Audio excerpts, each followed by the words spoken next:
On en est bientôt à la fin, enfin on en est quasi à la fin parce que c'est l'avant-dernier épisode de Cyberpunk Edge Runner, l'épisode 9, le fameux épisode où tout commence à partir en vrille, puisque nous avons David qui va s'installer pire que le Sandevistan. Il va s'installer la grosse machine qui est ceci, hein, donc un exosquelette entier. On va voir la trahison de Kiwi, on va voir la trahison de Faraday aussi. Ce personnage qui va appeler David en lui disant si tu mets pas cette armure, tu ne reverras plus jamais Lucie puisqu'on va la buter tout simplement. D'ailleurs on la voit là derrière, là c'est le personnage qui est tenu par les deux hommes roses là. Il y a un personnage qui est tenu par eux, c'est Lucie. Donc voilà, on commence un petit peu à voir la fin de l'histoire se goupiller avec Falco et Rebecca qui de leur côté vont être toujours du côté de David et lui dire on sera là quoi qu'il arrive. D'ailleurs Rebecca qui s'inquiète de plus en plus de l'état de David et qui a peur qu'il entre en fait dans une cyberpsychose. C'est d'ailleurs ce qui pourrait arriver avec David vu qu'il a son nouveau exosquelette qu'il a placé et qui est un truc d'après Kiwi qui va avoir beaucoup de problèmes pour beaucoup d'humains à être géré. C'est une grosse armure, tu la mets directement sur toi, tu peux très vite commencer à partir en vrille et à partir en cyberpsychose. Donc on a cette histoire qui est un petit peu placée, qui sera bien évidemment exploitée par la suite. On va avoir David qui va avoir ces petits bonhommes qui vont venir l'aider pour libérer Lucie. On va avoir Kiwi qui elle aura fait sa part du boulot et donc va décider de se barrer. Tout se goupille un petit peu, voilà, tout commence à se placer pour le dernier épisode. Ce qui est logique, c'est quand même le 9ème. Je vais bien évidemment pas réellement pouvoir vous parler d'animation, je peux juste vous dire que c'est toujours aussi beau qu'avant, qu'il y a des beaux plans, qu'il y a de la couleur, voilà. Là, par exemple, on a beaucoup de bleu, de petites taches un petit peu partout de lumière. Ça rend le plan assez joli. Bon là l'image est en très mauvaise qualité parce que fuck. Mais ça reste quand même joli. Pareil sur ce plan là, voilà avec le Sandevistan, mais je suis pas sûr que ce soit... Ah si non, si c'est un plan de l'épisode 9 aussi. Donc voilà, on va avoir toujours ce niveau de qualité. On va avoir le même problème avec le sang dans cette série, je sais pas pourquoi. Où tu vas avoir le sang qui va gicler comme si c'était un pistolet à eau. C'est pas du sang qui gicle de manière réaliste, c'est vraiment un jet limite, c'est diffus. Comme un brumisateur un peu. Donc le sang, j'ai jamais vu une tête coupée mais je pense pas que ça sort comme ça. Après tu vas me dire le sang, il y a de la pression dans le corps, mais même avec de la pression dans le corps, au bout d'un moment c'est un liquide, c'est pas de la brume le sang, donc ça va pas...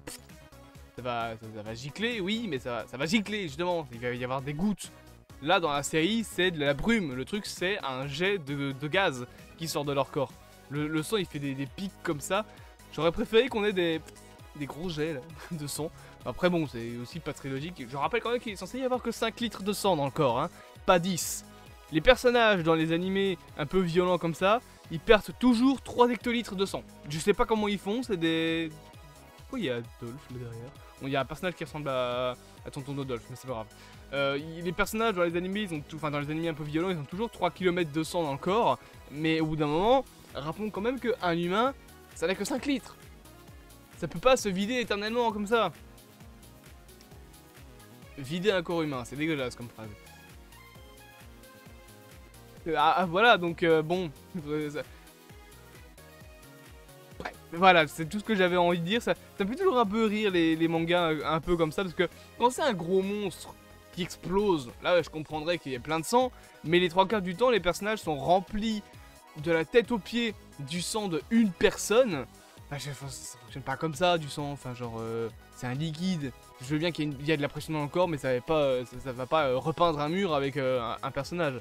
C'est le seul problème, enfin c'est pas vraiment un problème, c'est juste que ça me fait beaucoup rire dans l'animation, ce genre de truc. Sinon voilà, en termes de scénario, bon, moi je l'avais dit, Kiwi, de toute façon tu vas me dire, j'avais déjà regardé la série, donc l'effet de surprise était passé. Mais même quand j'ai regardé pour la première fois la série, Kiwi, moi je la sentais que c'était une traître.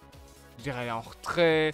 C'est la seule qui communique avec certaines personnes, c'est la seule qui a certaines informations.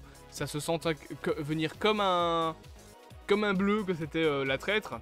Et les petits moments, enfin les 2-3 derniers épisodes où David a une routine que j'avais expliqué que voilà c'était les épisodes un peu les moins intéressants. C'est aussi mis en place pour pouvoir justement préparer le fait que Faraday va leur mettre des bâtons dans les roues, enfin pas vraiment des bâtons dans les roues, mais surtout va leur la mettre à l'envers, puisque voilà, il va commencer à créer une routine, donc en créant une routine, il se crée une réputation, donc Faraday va commencer à dire bon bah en fait, je peux utiliser David, et il va utiliser David pour ça.